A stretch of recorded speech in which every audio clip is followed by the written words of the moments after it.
veure que molts noms es repeteixen, que molta gent nova està aquí, amb la qual jo crec que això és maco, som força i també ens demostra la fidelitat que teniu i la gratitud que us hem de donar per això.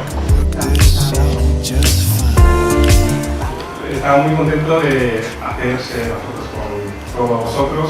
No solamente sois sponsors, sino también he visto que todos sois aficionados del club.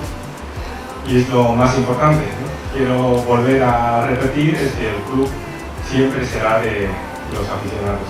Y estoy muy contento de que estéis todos presentes aquí. Y es la primera cena de sponsors que asisto.